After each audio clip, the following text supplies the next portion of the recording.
Early looks at the iPhone X are missing something, a little bit of every video and a chunk of many games.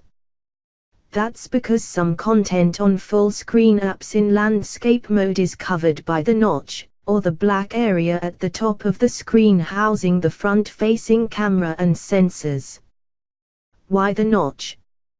Apple wanted to do a bezel-less display, but there's no technology, yet, for putting a camera under a display. The essential Phase -1 phone has a smaller notch, but Apple just has more going on up there, with its dot projector and 3D face tracking technology.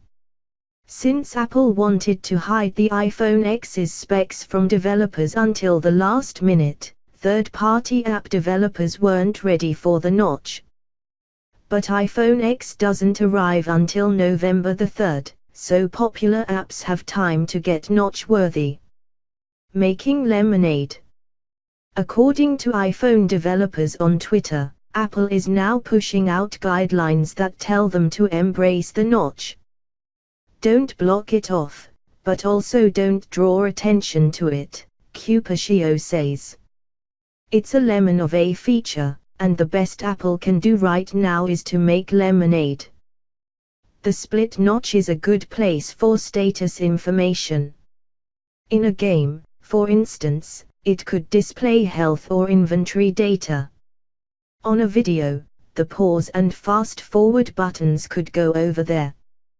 Brigadier Zach Epstein points out that the default setting for Apple's video player actually has your video stop short of the notch, which is a good call. I'm sure app developers will work around the notch.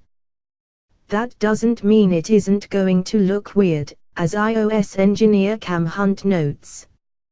Fortunately, phones are used in portrait mode most of the time, except when gaming and watching videos.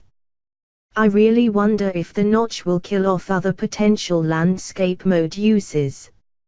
Let's talk about the iPhone 11.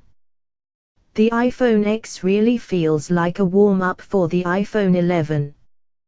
The X's Face ID is a great way to collect face data, which can then be used in augmented reality contexts.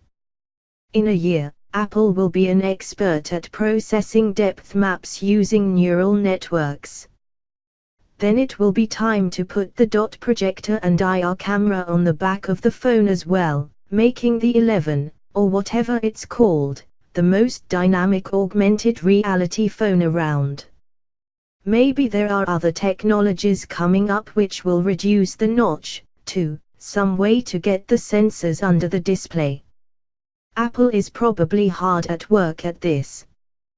While the X is the start of a new chapter for Apple, I think the notch shows there's still a lot of work to do. There's still a month and a half before iPhone X arrives. Here's hoping developers get to work.